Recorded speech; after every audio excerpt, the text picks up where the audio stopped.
네, 테이버 전문가에 이어서 이지은 전문가가 선택한 이번 주 키워드도 확인해 보도록 하겠습니다. 이번 주를 되돌아보면서 이지은 전문가는 어떤 키워드를 정해주셨을까요? 확인해 보도록 할게요. 잘 넘어간 이벤트 주간이라고 남겨주셨는데요. 이번 주 한은의 금리 인하 일정도 있었고 또 엔비디아 실적 발표도 있었고 굵직한 이벤트들이 많았는데 잘 넘어갔다라고 평가를 해주셨습니다. 이어서 이에 대한 이유들도 하나씩 살펴보도록 하겠습니다. 엔비디아 호실적에도 아쉬웠던 국내 반도체 섹터라고 남겨주셨는데요. 앞서도 우리가 많이 이야기를 나눴지만 엔비디아가 시장 예상치를 상회하는 실적을 내면서 우리 반도체주들도 일부 수혜를 받긴 했습니다. 그 다음 날 강세가 이어지긴 했지만 상승 탄력은 그렇게 기대한 만큼은 안 나왔다라는 입장인 것 같은데요. 그동안 엔비디아 실적에 대한 기대감이 선반영됐다는 이유를 들 수 있을 것 같습니다. 두 번째 체크포인트도 살펴보겠습니다. 아스코 일정의 제약바이오주들이 탄력을 받았다라고 남겨주셨습니다. 세계 암학회 3대 암학회 중 하나인 아스코가 지금 진행이 되고 있죠. 이에 따라서 일부 제약바이오 관련주들이 수혜를 받은 한 주였는데요. 우리 기업으로는 이 온코닉 테라퓨틱스와 루닛 등 한국 기업들이 연구 성과를 발표할 예정이라고 합니다. 세 번째도 보겠습니다. 정부 정책주와 내수주 강세 흐름이 지속될까라고 남겨주셨습니다. 관세 리스크로 수출이 불안정한 반면 조기 대선으로 내수에 대한 기대감은 더 커지고 있는데요. 이에 따라서 증권가에서도 당분간 내수주들이 우위를 점할 것이다라는 평가를 내놓고 있습니다. 내수주의 대표적인 업종인 유틸리티와 필수 소비재, 그리고 금융주 중심으로 강세가 이어질지, 이들은 미국의 관세 리스크에서도 자유로우면서도 호실적을 내고 있다는 장점이 있는데요. 이 정책주와 내수주, 대선이 끝난 이후에도 강세를 이어갈 수 있을까요? 지금 바로 들어보시죠. 네, 이렇게 오늘 만나볼 두 번째 키워드는 잘 넘어간 이벤트 주간이다입니다. 자, 이거 뭐 해석을 좀 해주셔야 할 것 같고, 그리고 일단 다음 주에도 또 이벤트 주간이라고 한다면 이벤트 주간일 수가 있겠는데, 다음 주는 또 어떻게 대응해야 될지 간략하게 한번 좀 들어보겠습니다. 네, 이벤트가 항상 있습니다. 네. 너무나 좀 피로도가 많이 쌓이는 것 같은데요. 일단 이번 주 FOMC 회의로 공개가 또 있었고, 트럼프와 또 파월의 만남도 있었고, 또 엔비디아 실적 발표가 있었고요. 지금 파월 쪽에서 이야기 나오는 게 지금 실업률에 대한 이야기도 나오고, 항상 인플레이션에 대한 이야기도 나오고 있는데, 실업률에 대해서 신규 실업수당 청구 건수에 대한 거 뭐 매주 나오긴 하지만 또 이번에 공개가 되었고, 이런 일정들이 상당히 많이 포진이 되어 있었는데, 그래도 우리나라 증시는 관세에 대한 불확실성 또 여러 가지 이벤트가 있었음에도 불구하고 정책적으로 내수 부양에 대한 기대감이 또 살아나면서 또 금리 인하를 단행을 했죠. 그러다 보니까 그 부분이 오히려 경제가 안 좋아져서 경기 침체 때문에 우리가 인하를 들어가는 거구나라는 초점을 맞추기보다는 이제 금리 인하 사이클로 진입을 하면서 앞으로 좀 반등할 수 있는 업황을 가진 섹터 쪽에 관심을 갖는 그런 수급들이 있었다라는 거. 그래서 무난하게 잘 넘기는 시장이 아니었나라고 생각이 들고 있고요. 코스피 같은 경우에는 정말 오랜만에 9개월 만에 2,700선 돌파했다. 예, 또 그러니까요. 속보치가 막 그날 쏟아졌어요. 물론 그 이후에 오늘은 살짝 눌리기는 했지만 추세 자체가 크게 벗어나지 않았고 이벤트가 있음에도 불구하고 잘 넘겼다라는 생각이 들어서 주제를 한번 그렇게 잡아봤습니다. 네, 참 2,700 보는 게 이렇게 어려울 줄이야라는 생각이 드는데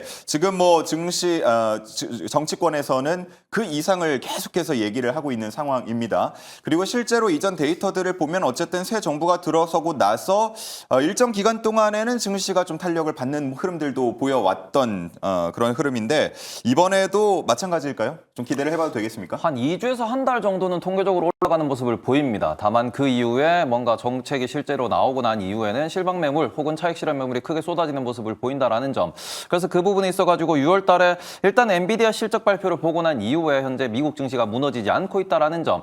채권 시장도 안정을 좀 찾고 있다라는 점에서는 현재 상황에서는 6월에 우리가 계속해서 순환 매장을 기대해 볼 수 있을 것입니다. 다만 이 부분에서 최근에 올라온 지주사들 같은 경우에는 그래서 지주사들이 EPS가 얼마나 올라올 수 있을까요? 배당이 얼마나 늘어날 수 있을까요? 라는 점은 이게 좀 회의적인 모습을 보이고 있기 때문에 현재 시장에서 뭐 금융주가 올라온 부분은 우리가 상당히 고무적이라고 보실 수 있을 것 같습니다. 다만 이게 대주주와 연계되어 있는 그런 상법 개정 이슈에서 좀 민감하게 작동할 수 있는 그런 기업들, 그리고 우리가 계속해서 말씀드리고 있지만 실제로 상법 개정이 진행된다라는 그런 측면을 놓고 보면은 상법 개정이 실제로 발효될 때까지 기한이 1년에서 뭐 길면 2, 3년 정도의 유예 기간이 발생을 할 텐데 그 기간 동안 어마어마한 유상증자와 어마어마한 IPO들이 또 준비되어 있다라는 점. 그렇기 때문에 이 부분에서는 또다시 실망 매물과 차익 실현 그리고는 소액 주주의 뒤통수를 치는 그러한 또 한국 시장의 K증시의 특징이 또 나올 수 있다라는 그런 부분이 있기 때문에 이 부분에서는 오히려 저는 법 개정이 완전히 다 끝나고 난 이후에 뭐 지금 얘기하는 3,000포인트, 4,000포인트, 5,000포인트가 그 이후에는 가능할 수 있겠으나 법 개정이 되기 전까지는 그건 그냥 희망사항이지 않나 이렇게 보시는 게 맞다라고 생각하고 있습니다. 기대감만으로 투자를 하기에는 좀 조심할 부분이 있다라는 말씀을 해주신 건데 지금 뭐 지주사 스탁 화면도 좀 돌았습니다만 일각에서는 지금 지주사를 좀 눈여겨봐야 한다. 실적 잘 나오는 지주사들 그리고 총수일가 지분율 낮은 지주사들 이런 거 미리 선점하고 있어야 이 올라가는 수익률을 좀 톡톡히 누릴 수 있다. 이런 분석들도 내놓고 있는데 지주사 투자 어떻게 보세요? 사실 대장주가 하나라고 해도 과언이 아닐 정도로 최근에 시세가 정말 강하게 이어졌는데요. 지주사 물론 우리가 좀 더 명확하게 이 지주사별로 앞으로 수익성이라던가 자회사들 어떻게 잘 사업이 진행되고 있는지 이런 것들 좀 뜯어봐야 되겠지만 시장에서 이렇게 올라가는 건 지금 그냥 수급에 대한 유입이 사실 저는 크다라고 생각을 하고 있습니다. 물론 어느 정도는 선별적인 흐름이 나와주고 있다라고는 볼 수는 있겠지만 그래도 지금 시장 분위기에서 이쪽으로 앞으로 저 PBR 관련돼서 가장 대표적인 지주사 관련주들이 이제는 더 좋아질 수 있을 것이다. 그리고 주주 배당이라든지 환원에 대한 부분들을 끌고 갈 수 있다 보니 우리가 밸류업 관련돼서도 이쪽 봐야 된다라는 이야기 나오고 있는데 저는 이 흐름이 당분간은 좀 지속될 수는 있을 것 같아요. 근데 한화 같은 경우에는 주가 흐름이 상당히 좀 부담스러워서 네. 지금 매수를 하시기에는 좀 어려울 수는 있겠지만 한화가 어쨌든 대장주의 성격으로 잘 지켜주고 있다는 것은 이쪽 관련돼서 여전히 추세 자체가 무너지지 않고 있다는 것을 확인을 시켜주고 있고 HD 현대도 마찬가지입니다. 물론 자회사들이 너무 일을 잘해주고 있는 그런 기업들이긴 하지만 이렇게 대장주의 흐름을 체크해 보시면서 대장주가 무너지지 않는 범위 내에서는 그 아래 지금 뭐 SK도 최근에 흐름들이 좀 좋아지고 있는데 단기적으로 지금 시장에서는 오히려 우리가 대선 이후에는 또 한 차례 세론이라든지 이런 매물 출회가 나올 수 있다 보니 우리가 정말 타이트하게 수급적인 매매가 나는 좀 가능하다 하시는 분들은 대선 전에 한번 트라이 해보시고 또 그게 나는 어렵다 하시는 분들은 그 이후에도 충분히 기회를 줄 수 있다라고 생각이 드니까 강했던 종목 위주로 정리해 두시고 그 이후에 한번 기회를 잡아보셔도 좋을 것 같습니다. 네, 방송을 진행하는 입장에서도 참 이 조선방산 얘기를 하기가 부담스러운 게 어느 순간부터는 계속해서 신규 진입 관점은 좀 어려울 것 같습니다라는 얘기를 되풀이할 수밖에 없거든요. 그런데 나오는 거는 계속해서 이 조선방산 기사들만 나오고 그리고 시장에서 움직이는 것도 계속 조선방산 쪽이 많이 활발하게 움직이다 보니까 이거 이렇게 그냥 계속 놓치고만 바라만 보고 있어야 되나라는 생각이 지금 이 시점에서도 또 들고 있거든요. 조선방산 이 시점에서 투자 관점 어떻게 바라봐야 됩니까? 저는 방사는 아직까지 좀 긍정적으로 볼만하다라고 생각을 하고 있지만 조선은 조심해야 된다라고 계속 말씀을 드리고 있습니다. 왜냐 그러면 조선 같은 경우에는 내년과 내후년에 대한 실적 전망치가 이미 시장에서 알려져 있는 상황이고요. 여기서 내년도에 실적 서프라이즈를 받아들일 수 있냐 그러면은 그런 가능성이 매우 낮은 섹터, 낮은 그러한 업종이다라고 볼 수 있는 그런 곳이기 때문에 이 동네 같은 경우에는 뭐 M&A에 대한 기대감, 신규 수주에 대한 기대감, 근데 M&A를 한다고 하더라도 그게 바로 이렇게 숫자로 연결되기는 어려운 상황이고요. 그리고 M&A 하는 과정에서 유상증자가 많이 발생할 수 있다라는 점. 그리고 최근에 우리가 조선 업종 같은 경우에는 눈여겨보셔야 되는 게 이제 하나오션도 마찬가지였고요. 이제 HD 현대마린 솔루션 같은 경우에도 그 동네에서 계속해서 블록딜이 발생을 하고 있습니다. 근데 내부자 매도가 나오고 블록딜이 나온다라는 점은 이미 대주주들도 이 정도면 충분히 차익 실현할 만하다라고 평가를 하고 있다라는 점. 그러니까 방사는 우리가 보실 때 아직까지 여전히 뭔가 어닝 서프라이즈가 날 수 있는 그런 기대값이 있기 때문에 그리고는 포워드 PR 같은 경우에도 지금은 30배 수준이 나오더라도 포워드 PR을 20배 초반까지 내려잡는 게 방산입니다. 그만큼 방산 앞으로 숫자가 늘어날 수 있다라고 기대값을 갖고 투자를 하고 있는 건데 조선 같은 경우에는 뭐 PER이나 포워드 PR이 거의 비슷한 업종들입니다. 그래서 이런 부분에서는 내년도의 실적도 올해와 별과 다르지 않을 것이다라는 그런 전망치를 놓고 보시면은 선반영을 충분히 많이 땡긴 상황이다. 그리고는 특히 제가 조선에 대해서 더 강조해서 말씀드리는 건 HD 현대그룹이죠. 이번 코로나 기간에 도대체 몇 개의 기업을 자회사 IPO를 한 건지를 알 수가 없는 말 그대로 우리가 카카오라든지 여러 그룹사에 대해 가지고 지금은 다들 욕을 하고 있습니다. 근데 조선 나중에 주가 떨어지면 HD 현대가 엄청나게 욕을 먹을 수밖에 없다라는 점. 그래서 그런 부분에서 IPO가 많이 되어 있다라는 점도 많이 부담됩니다. 어제 분명히 뉴스가 나왔어요. HD 현대그룹이 종합적으로 이제 100조에 이르는 시가총액을 갖게 되었다. 그게 다 자회사를 분할 상장한 것이기 때문에 과거의 현대중공업이 올라가는 과거의 조선의 영광을 누리는 그런 것을 보고 투자하시면은 현재 자회사 IPO라는 것에 발목을 잡힐 가능성이 매우 높다라는 점, 그건 조금 주의가 필요하다라고 말씀을 드리고 싶습니다. 이 랠리 속에서 우리가 자칫 놓칠 수 있는 부분에 대해서도 말씀을 해주셨고요. 자, 그리고 이제 대선 전국 토론 과정에서 또 불거졌던 이슈 중에 하나가 원전 아니겠습니까? 뉴스킬 파워 SMR 이 설계 인증을 획득했다라는 소식이 전해지면서 또 한 번 기대감을 갖게 하고 있고, 어쨌든 지금 뭐 온도차는 조금 납니다만 새 정부에서 이 원전을 다루지 않을 수가 없는 그런 상황이 되어가고 있다 보니까 원전 투자에 대한 관심도 높은 것 같아요. 네, 원전주들이 최근에 한 2, 3거래일 조정이 나오기는 했어요. 그렇지만 추세 자체가 대장주의 성격을 가졌던 종목들, 특히 두산에너빌리티를 필두로 해서 BHI 이런 종목군들은 여전히 강한 시세를 이어가고 있습니다. 원전 관련돼서는 지금 양쪽에 좀 의견이 분분한 그런 상황 속에서 앞으로 우리나라 내부적으로 원전 산업을 더욱더 육성할 것이냐에 대한 그런 어떤 결과치에 따라 또 달라질 수 있다라는 그런 물음표가 있기 때문에 수급적인 요인에서 최근엔 좀 쉬어가는 흐름들이 나오고 있기는 하지만 결국 원전은 지금 우리나라 내부의 일이 아니라 이제 글로벌 시장의 확장 흐름으로 좀 초점을 맞춰서 봐야 될 것 같고, 이 안에서 물론 지켜봐야 되는 부분은 우리나라가 과연 여기서 얼만큼 치고 나갈 수 있느냐의 부분이긴 하지만, 이런 흐름들과 만약에 러브콜이 있는 상황에서 어떤 쪽이 된다 하더라도 원전을 원천 차단하고 수출 쪽을 막을 수는 없다라고 생각이 들어서 그와 관련돼서 직접적으로 연결을 할 수 있는 기업들에 대해서는 여전히 저는 좀 긍정적인 관점을 열어두고 있고요.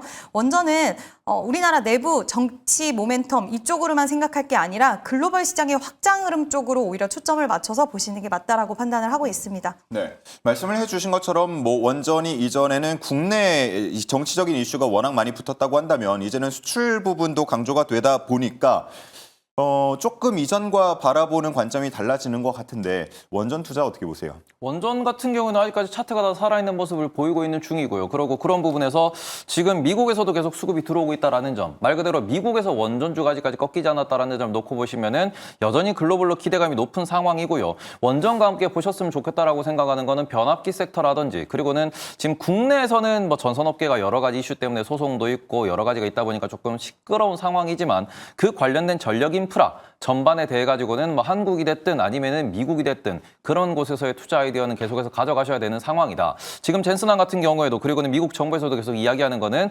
전력이 부족하다라고 이야기하고 있습니다. 그래서 그런 부분에서는 이게 원전 같은 경우에는 아무래도 트럼프의 한마디 혹은 정부 정책의 보조금에 대해서 한마디에 등락이 많이 반복될 수 있기 때문에 사고 팔고를 조금 자주 하셔야 되고요. 그런 부분에서는 친환경이랑 포트폴리오를 계속해서 조정하면서 끌고 가시는 게 맞지 않나라고 생각을 하는 거고, 전력 인프라 쪽이라든지 그리고는 뭔가 전력 소비를 줄여줄 수 있는 그런 기업들 많이 있습니다. 그쪽 같은 경우에는 꾸준히 장기적으로 투자를 하시면서 AI와 동반해서 성장하는 산업으로 보시면서 끌고 가셨으면 좋겠다, 이렇게 말씀드리고 싶습니다. 네, 좋습니다. 자, 마지막은 이제 스타링크와 원웹 출시 임박 소식과 관련한 투자 포인트를 한번 짚어보려고 해요. 일단 이준 전문가님이 앞서서 한번 의견을 주셨기 때문에 이 내용 테이버 전문가께 한번 여쭤보면은 지금 스타링크와 원웹 출시 단순하게 보자면 지금 우리가 핸드폰 안 터지는 곳에서, 그러니까 뭐 항공 혹은 해상, 도서벽지 이런 곳에서 사용하지 않을까, 이렇게 단순하게 볼 수가 있겠는데, 근데 그러기에는 너무 또 비싸다, 일반적으로 통용되기에는, 이런 의견들도 있거든요. 이 출시하면은 우리 뭐 통신 환경이 많이 달라지는 겁니까? 일단 오늘 저희 방송 시간이 언제까지죠? 50분까지입니다. 10분 정도 남았네요. 예. 좀 연장해 주실 수 없을까요? 할 말이 왜냐하면은 많습니까? 지금 우리가 국내에서 뭐 아까 도서 벽지 말씀하셨는데, 우리나라에 지금 안 터지는 곳이 없습니까? 없습니다. 그리고 그런 부분에 있어가지고 지금 이제 뭐 스페이스X 계속해서 이제 뭐 미사일이라고 표현하는 게 맞을 것 같아요. 계속 우주로 쏘아대고 있는 중이고, 그런 부분에 있어가지고 우리가 우크라이나 전쟁 초기부터 이미 우크라이나에 서비스를 제공하고 있다. 아프리카에도 서비스를 제공하고 있다. 이미 서비스를 제공한 지 한참 된 겁니다. 그런데 지금 오늘 여기서 뭐 상한가 좀 나오고 우리나라에서 뉴스 나왔다 그래가지고 조금 올랐으니까 이게 앞으로 좋아지지 않을까. 지금 스페이스X에 납품하는 기업이 몇 개는 있습니다. 국내에서 몇몇 업체는 있지만 대부분의 오늘 오른 기업들 보시면은 과거 5G 때 이게 완전히 뭐 한번 이렇게 들썩였던 그런 애들이 다시 한번 밑에 있다가 이게 대선철에 맞아가지고 순환매에 걸려가지고 올라간 건데 여기에 의미를 부여하는 것은 이거는 너무 좀 그쵸 위험한 투자지 않나. 이쪽은 약간 오늘은 정말 주사위를 굴려가지고 오늘은 여기다 하고 올라간 것이기 때문에 한번 올랐으면 지금 같은 장에서는 안 보는 게 맞지 않나 이렇게 생각하고 있습니다. 그럼 뭐 일반 소비자들한테 접근하는 면에서는 국내 환경에서는 좀 어려울 수 있다. 대한민국은 뭐 전 세계에서 인터넷 속도가 지금은 좀 떨어졌다고 하지만 뭐 인터넷 안 되는 거 없고요. 그리고는 우리나라 같은 경우에는 워낙 이게 인프라도 잘 깔려 있기 때문에 굳이 뭐 이 국토가 워낙 뭐 산이 많고 바다가 많고 하더라도 이미 인프라가 다 깔려 있기 때문에 굳이 위성 인터넷을 쓸 이유는 뭐 없는 상황이다라고 보실 수 있기 때문에 예. 이런 부분에서는 기대값을 안 가지는 게 좀 맞지 않나 이렇게 말씀드리고 싶습니다. 좋습니다. 화재가 나서 통신이 끊기는 상황까지 대비하면서 스타링크와 원앱을 이용하지는 않을 것이다. 뭐 이렇게 볼 수가 있을 것 같고. 자, 그럼 반대로 한번 돌려서 얘기를 해볼게요. 이게 출시가 되면 국내 통신사들 주가가 혹시나 좀 영향을 받지 않을까 하는 의견들도 있었는데 지금 테이버 전문가님 의견을 듣자면 큰 영향 없을 것 같거든요. 이재현 전문가님 공감하십니까? 네, 일단 큰 영향은 없다라는 평가가 좀 더 지배적인 것 같고 오히려 물론 말씀하신 것처럼 우리나라 워낙 잘 돼 있어서 그런 부분은 없지만 오히려 경쟁자의 출현으로 소비자의 입장에서는 이런 통신비나 이런 부분들 가격들이 좀 더 떨어질 수 있다라는 이야기도 나오더라고요. 그래서 소비자 입장에서는 그런 부분을 좀 즐겨주시면 좋을 것 같고요. 이러한 관련된 이슈는 항공이라든지 뭐 이쪽 관련된 수요가 더 올라가는 거라고 생각을 해주시면 되고요.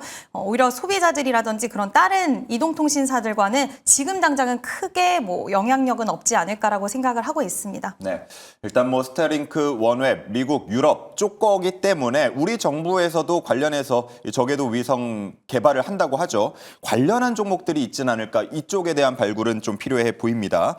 자, 이렇게 해서 두 가지 키워드를 통해서 이번 주 시장을 돌아봤고요. 이제는 다음 주 시장을 내다보도록 하겠습니다. 화면으로 함께 만나보시죠.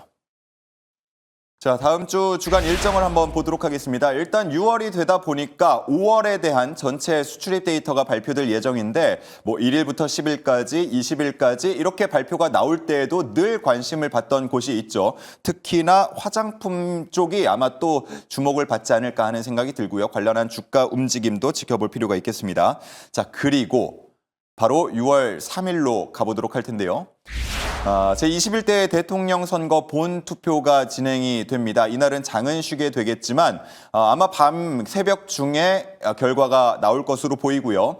6월 4일 수요일부터 시장이 어떻게 움직일지 많은 분들이 관심을 갖고 있습니다. 그리고 공교롭게 알래스카 에너지 컨퍼런스가 같은 날 열린다는 점. 우리도 이제 여기에 참석을 하기로 했죠.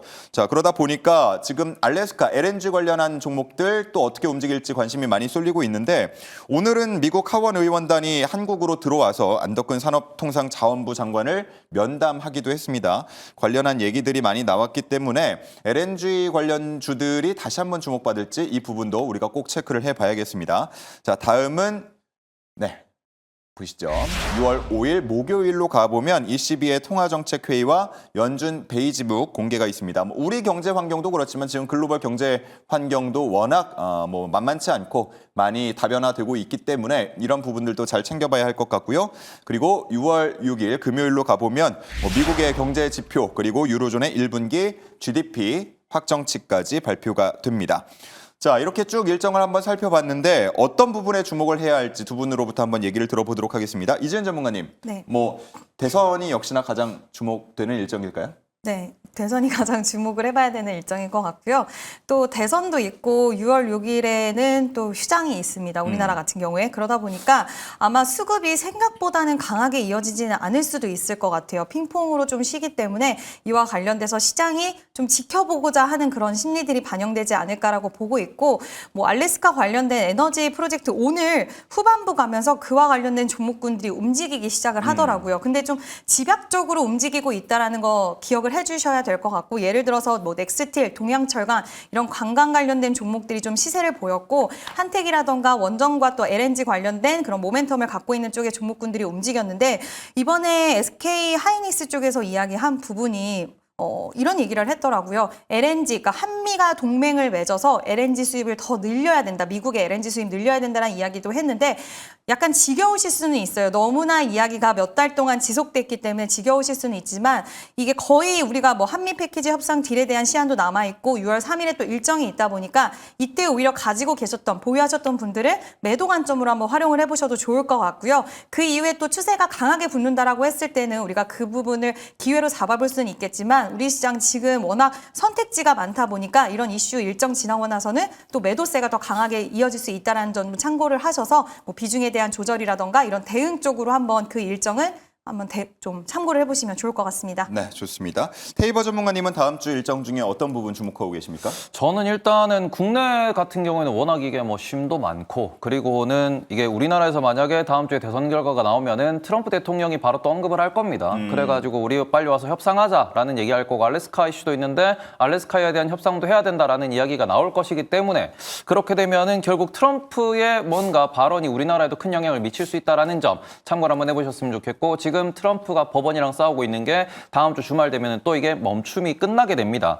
그러면 이야기가 나올 수 있는 게 뭐냐 그러면은 그랬을 때 트럼프의 관세가 여기서 멈추고 또 다른 타겟으로 넘어가느냐. 지금 뭐 여러 가지 법안들이 나오고 있지만 일단은 국가별로 150일 동안 최대 150일 동안 15%의 관세가 가능하다라는 이야기가 나옵니다. 그러는 그 이후에 또 다른 관세 법안을 들고 와가지고 이제 관세를 떼려고 할 수도 있다. 혹은 이 부분에서 이제 4월 1일 날 발효했던 관세가 계속 유지된다라고 하면은 그러면은 관세 협상을 6월 내에 우리가 또 빠르게 진행해야 된다라는 점 이런 것들이 여러 개가 중복되어 있기 때문에 그런 부분에서 트럼프와 법원 그리고 트럼프와 관세에 대해서 보시면서 이제 글로벌 시장도 같이 좀 체크해 보셨으면 좋겠다. 현재 S&P 500 같은 경우에는 지금 최근에 한 2, 3주 정도 동안 계속해서 이렇게 좀 횡보하는 모습을 보이고 있습니다. 고점에서 횡보를 하고 있기 때문에 이런 부분에서 이 횡보 구간에서 계속 이야기가 나오는 거는 밸류에이션이 부담된다. 관세는 여전히 살아있는데 주가가 많이 반등한 것 아니냐라는 이야기를 하고 있다는 점. 그리고는 오늘 같은 경우에도 우리나라에서 통계 자료가 나왔습니다. 한국 역시 국내에서 설비 투자가 감소하고 있다고 표현하고 있는데 글로벌로 전부 다 설비 투자가 다 감소하고 있습니다. 그런데 이게 주식하는 사람 입장에서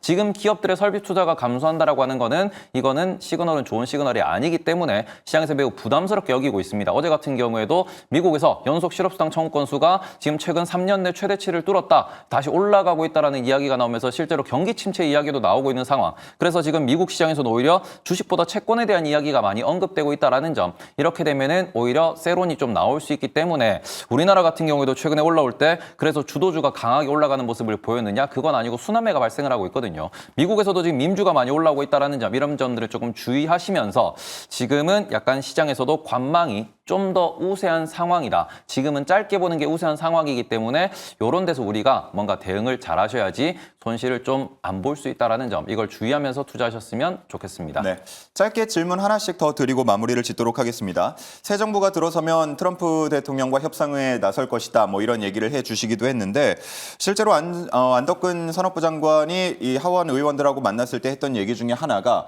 우리 기업들 좀 안정적으로 투자할 수 있게 IRA 같은 것들 혹은 그에 버금가는 지원을 좀 안정적으로 해줬으면 좋겠다라는 얘기들을 언급을 했습니다.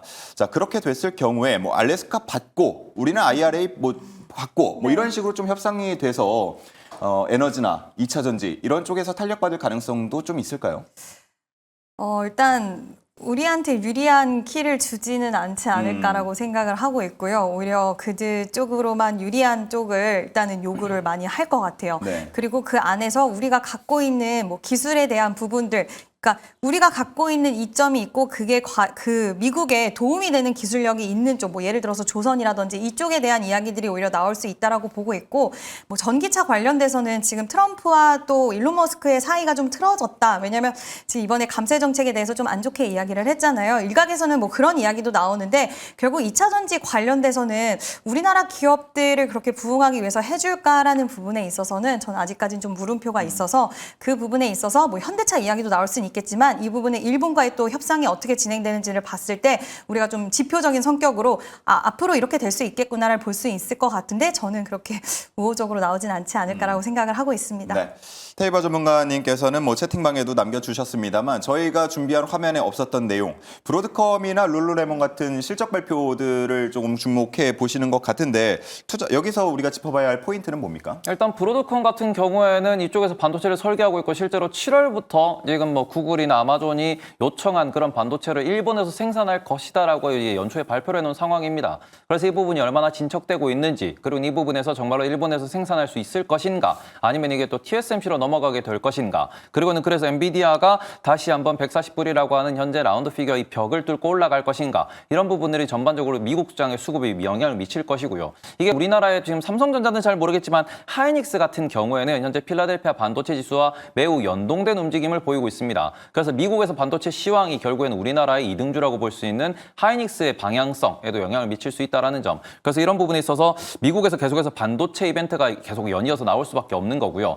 지금 제가 한 가지 주목하고 있는 거는 트럼프 대통령이 애플 스마트폰에 대해서 25% 관세를 부과했습니다. 그리고 이 이후에 반도체에 대한 품목 관세를 만약에 또 부과하게 된다라고 한다면 그러면은 반도체 품목 관세가 언제 나올 것인가? 그리고는 그 퍼센트가 25%로 나왔을 때 글로벌에서 어떤 머니 무브가 발생할 것인가? 이런 것까지도 조금 체크를 해보셔야 된다라는 점. 지금은 반도체에 대해서 관세가 조금 유예되어 있는 상황이기 때문에 현재 디램 가격이 연초부터 계속 올라오는 모습을 보이고 있습니다. 다만 이 부분이 꺾인다 그러면은 삼성전자에 대한 수급도, 그리고 우리나라에 대한 수급도 또 꼬일 수 있다라는 점, 이런 부분 때문에 반도체 관세까지도 계속해서 유의하시면서 투자를 보셨으면 좋겠다, 이렇게 말씀을 드리고 싶습니다. 네, 좋습니다.